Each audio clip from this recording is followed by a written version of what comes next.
Assalamualaikum warahmatullahi wabarakatuh. Bismillahirrahmanirrahim.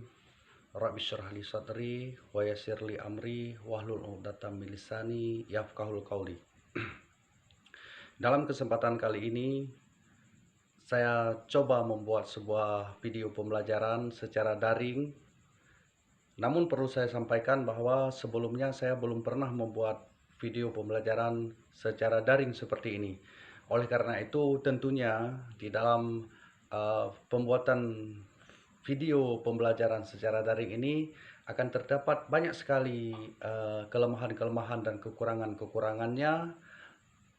Oleh karena itu saya sangat mengharapkan kepada teman-teman semuanya yang menonton video pembelajaran secara daring yang saya buat ini untuk memberikan masukan-masukan, kritik dan saran yang bersifat membangun di kolom komentar untuk perbaikan video-video pembelajaran yang akan saya buat di masa yang akan datang. Terima kasih buat teman-teman yang telah menonton dan yang telah bersedia memberikan kritik dan saran yang bersifat membangun kepada saya di dalam pembuatan video pembelajaran secara daring ini. Baiklah teman-teman semuanya, terima kasih sekali lagi saya ucapkan. Semoga pembuatan video pembelajaran di masa yang akan datang ini akan lebih baik ya, dan akan bermanfaat bagi pendidikan anak-anak kita di masa yang akan datang. Baiklah, dalam kesempatan kali ini coba saya bahas sedikit materi pelajaran di kelas 5 SD di tema 6 panas dan perpindahannya, subtema 1 suhu dan kalor. Di sini kita akan berbicara sedikit mengenai materi pelajaran kita kali ini, yaitu tentang konsep perpindahan panas. Konsep perpindahan panas itu ada 3 ya. Perpindahan panas itu terjadi dengan 3 cara. Yang pertama secara konduksi, yang kedua secara konveksi, dan yang ketiga secara radiasi. Perpindahan panas secara konduksi ini adalah perpindahan panas melalui zat padat, dan zat padat tersebut tidak ikut berpindah ya. Yang kedua, perpindahan panas secara konveksi. Perpindahan panas secara konveksi ini adalah perpindahan panas melalui zat perantara, dan zat perantara tersebut juga ikut berpindah.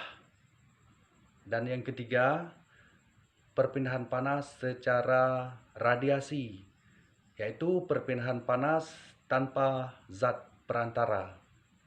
Ya, contoh-contohnya itu dapat dicari di Google, di buku pelajaran IPA dan buku penunjang lainnya. Jika anak-anak ingin mencari contoh-contoh konduksi, konveksi dan radiasi itu menggunakan HP atau mencarinya di Google itu, saya harapkan itu berdasarkan bimbingan orang tua atau pengawasan orang tua. Kemudian benda-benda yang dapat mengantarkan panas itu disebut konduktor ya, misalnya seperti besi, aluminium dan sebagainya.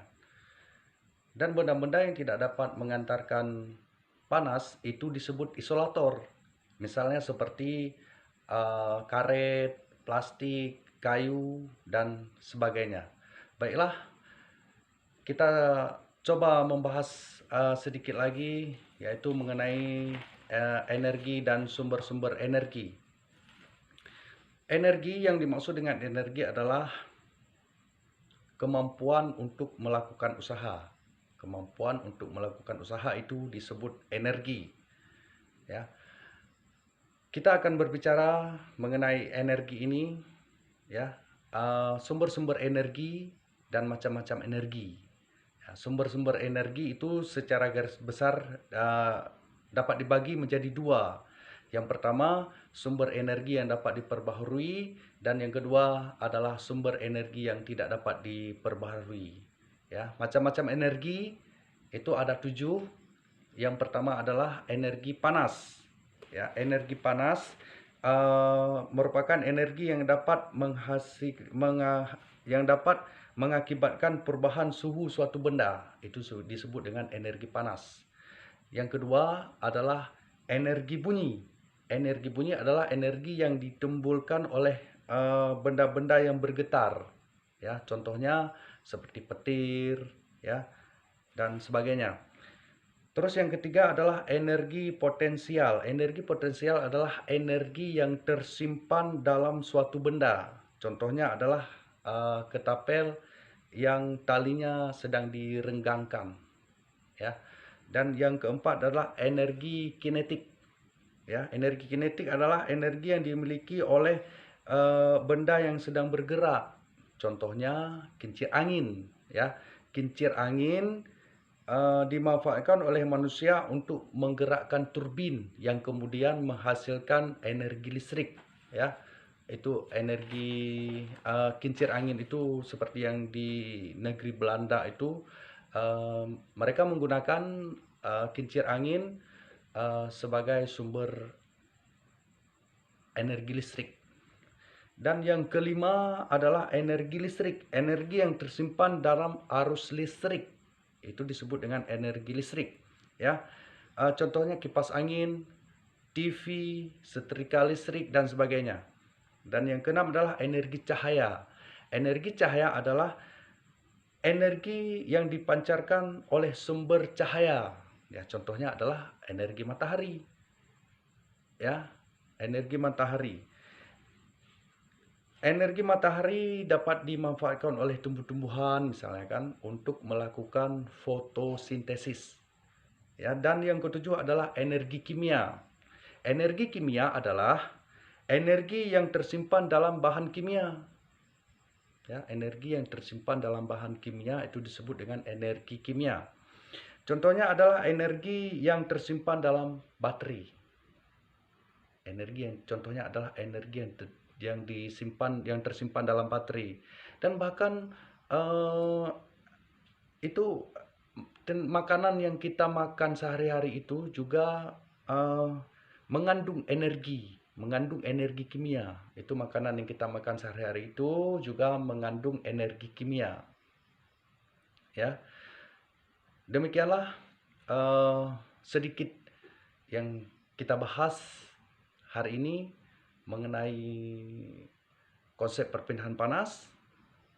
Ada 3, yaitu konduksi, konveksi, dan radiasi.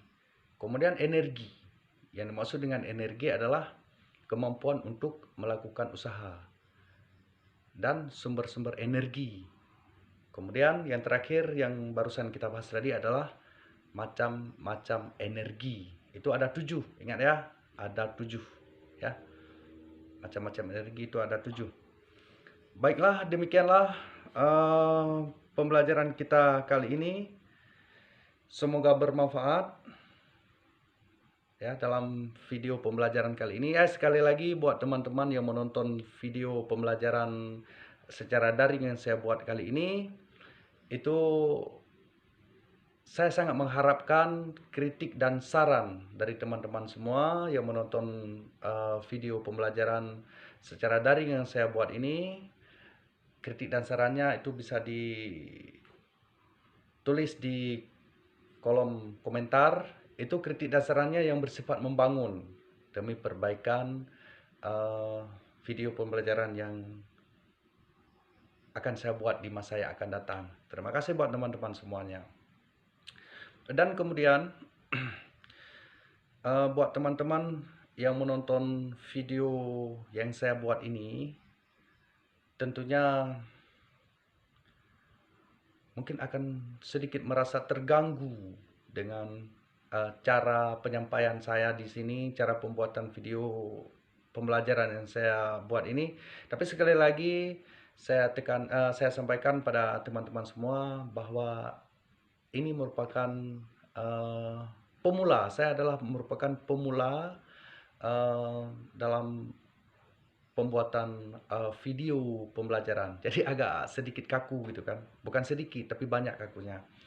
Buat teman-teman, jangan lupa komen, like, share, dan tekan tombol subscribe-nya. Setelah tekan tombol subscribe, tekan pula tanda loncengnya. Terima kasih. Wassalamualaikum warahmatullahi wabarakatuh.